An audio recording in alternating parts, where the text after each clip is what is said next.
Hello friends, welcome to the current affair session for 2 सितंबर 2022। Start करते हैं MCQ से। A report title take home ration is released by NITI Aayog in collaboration with, इसका correct answer है option C, that is UN food programme.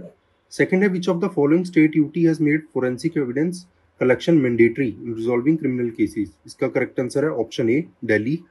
Third है, consider the following statement regarding national pharmaceutical pricing authority. तो first statement बिल्कुल सही है, statutory body है। Second statement भी बिल्कुल सही है, तो करेक्ट आंसर है option C, that is both 1 and 2। Fourth question है, Solomon Islands were once the colony of, इसका करेक्ट आंसर है option B, that is British. PYQs देख लेते हैं। In which governor general tenured the Britishers conquered Sindh, इसका correct answer है lord, option B, that is Lord Ellenborough. और आपने याद रखना है, इसमें जो लीड किया था इस पर्सन ने इस कॉन्क्वेस्ट को, उनका नाम था चार्ल्स नेपियर। 1843 में कॉन्क्वेस्ट किया था। और एक बैटल है इस टाइम पे, जो बैटल हुई थी बड़ी famous, battle of Miani. Second है, shifting cultivation in Jharkhand known as, इसका करेक्ट आंसर है option C, Kuruwa. Current affairs देखते हैं। India's first carbon fibre plant, ये सेटअप किया जाएगा हजीरा में। हजीरा कहाँ पे है? गुजरात में। कौन सेटअप करेगा? Reliance Industries. इस प्लांट की कैपेसिटी होगी 20,000 million metric tons per annum, और ये कंप्लीट हो जाएगा इसका फर्स्ट फेज 2025 में। कार्बन फाइबर जो है एक लाइट वेट मटेरियल है, हाई कंडक्टिविटी है, और पोटेंशियल है कि ये रिप्लेस कर सकता है स्टील को। इसके अलावा आपने ये भी याद रखना है कि कार्बन फाइबर जो है ये लाइट वेट होता है, ठीक है, स्ट्रेंथ ज़्यादा होती है, टेंसाइल स्ट्रेंथ, कंप्रेशन स्ट्रेंथ ये भी ज़्यादा होती है। और इसकी अगर एप्लीकेशंस की बात करें तो electronics goods, sports goods, manufacturing goods, इन सब में कार्बन फाइबर जो है यूज़ होता है। नेक्स्ट देखते हैं, एक्सरसाइज सिनर्जी। इसका एम क्या है? एक्सचेंज करना best practices among member states, किस लिए? To build resiliency against ransomware and cyber extortion rackets. Theme क्या है? Building network resiliency to counter ransomware attacks. इसके अंडर क्या है बेसिकली कि Indian computer emergency response team जो है, which is under ministry of electronics and IT, government of India, इन्होंने collaborate किया है cyber security agency of Singapore के साथ।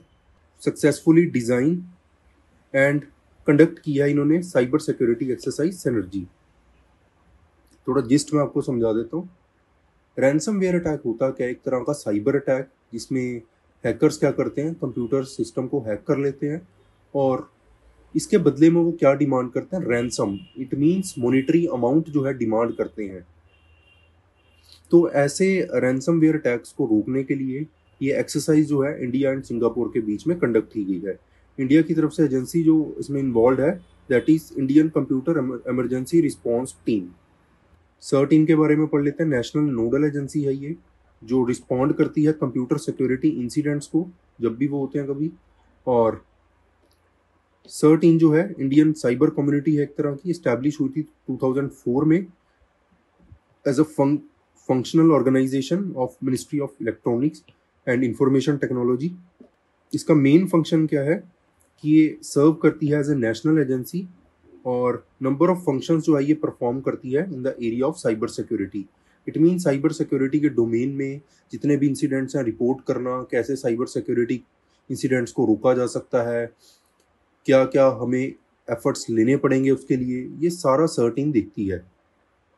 नेक्स्ट देखते हैं, bulk drugs park department of pharmaceuticals ने कन्वे किया है, इन प्रिंसिपल अप्रूवल दिया है कि 3 states, that is Himachal Pradesh, Gujarat and Andhra Pradesh में बल्क ड्रग्स पार्क जो है स्टैब्लिश किए जाएंगे under the scheme promotion of bulk drug parks. And scheme जो है इसका फाइनेंशियल आउटले है ₹3000 करोड़, जो नोटिफाई हुआ था 2020 में। इसमें फाइनेंशियल असिस्टेंस प्रोवाइड की जाएगी तीनों स्टेट्स को, ताकि वो बल्क ड्रग पार्क्स जो है इस्टेब्लिश कर सकें, और जो बल्क ड्रग्स की मैन्युफैक्चरिंग कॉस्ट है उस कॉस्ट को कम कर सकें। इसके अलावा world class common infrastructure facilities जो हैं वो भी इस्टेब्लिश की जाएंगी with the support of central government, और बल्क ड्रग्स की जो कॉम्पिटिटिवनेस है इंटरनेशनल मार्केट में उसको भी बढ़ाया जा सकेगा। देन थर्ड लार्जेस्ट इंडस्ट्री है इंडियन फार्मास्यूटिकल इंडस्ट्री वर्ल्ड में। We consider it by volume. क्या है bulk drugs, also known as active pharmaceutical ingredients, इनके बारे में पढ़ लेते हैं।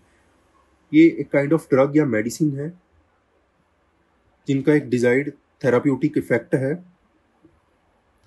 और बेसिक ड्रग्स इनको कहा जाता है बेसिकली।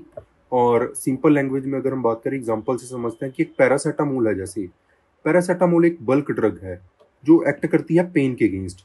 अब इसके साथ बाइंडिंग एजेंट्स जो हैं डाल दिए जाते हैं और फिनिश्ड फार्मास्यूटिकल प्रोडक्ट जो हैं बना दिए जाते हैं, जैसे कि पैरासीटामोल टैबलेट होगी, कैप्सूल हो गया, सिरप हो गया, और इनको फिर पेशेंट कंज्यूम करता है। तो पैरासीटामोल जो है यहाँ पे वो क्या है, बेसिक एलिमेंट है या एक्टिव फार्मास्यूटिकल इंग्रेडिएंट है। इस बेसिक एलिमेंट को यूज करके फर्दर जो है मेडिसिन डेवलप की जाती हैं। और हालांकि इंडिया जो है API, majority of API India import करता है, किससे, चाइना से। बट इंडिया जो है सेल्फ सफिशिएंट इसमें बनने की कोशिश कर रहा है, इसीलिए ये जो बल्क ड्रग पार्क्स हैं ये इस्टेब्लिश किए जा रहे हैं। नेक्स्ट देखते हैं, मेमोरेंडम ऑफ एग्रीमेंट जो है इंडिया एंड नेपाल के बीच में साइन किया जाएगा। इसको अप्रूवल दे दिया है यूनियन कैबिनेट ने, chaired by prime minister Narendra Modi. और किस चीज़ को लेकर है ये MOU, in the field of biodiversity conservation. Aim क्या है, प्रमोट करना कॉपरेशन दोनों कंट्रीज के बीच में इन the field of forest, wild life, environment and climate change.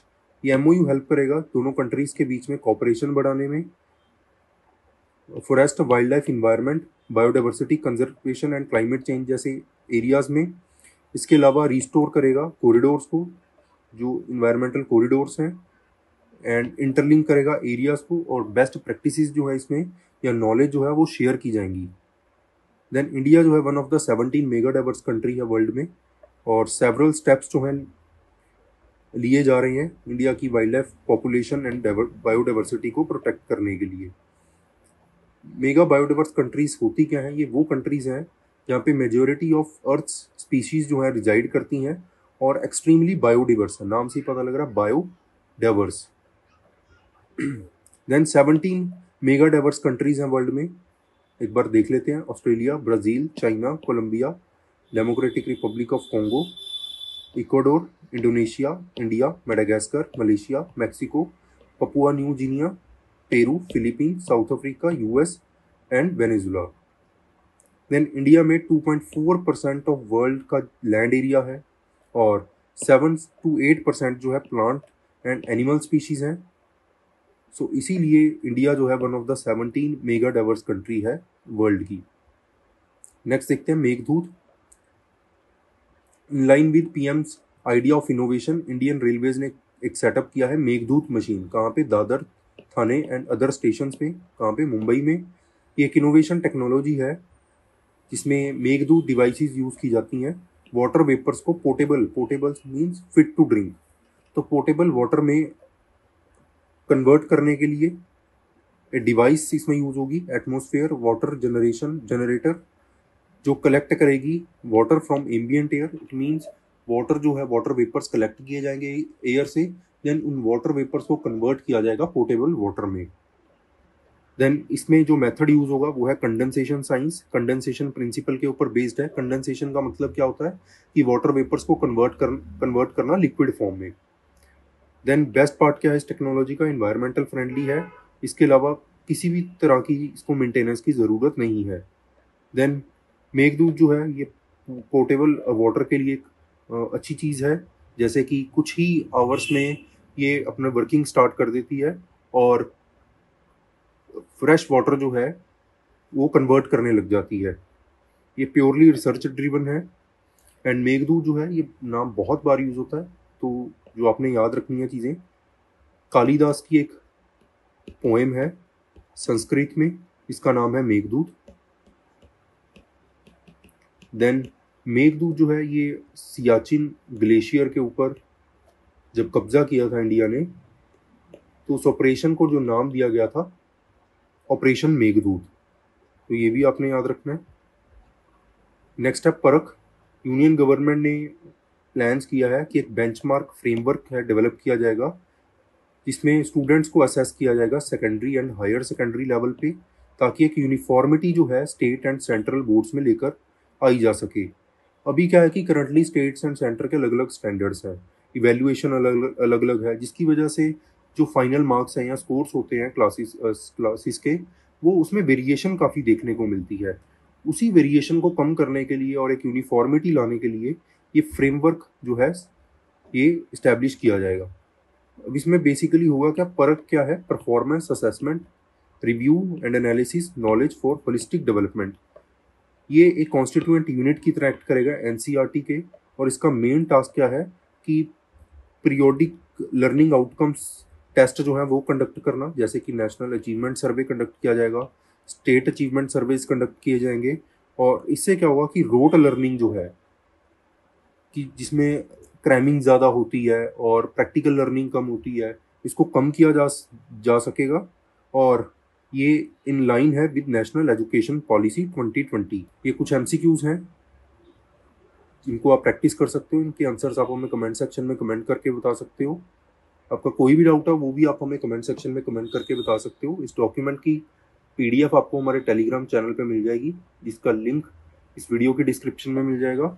So thank you so much.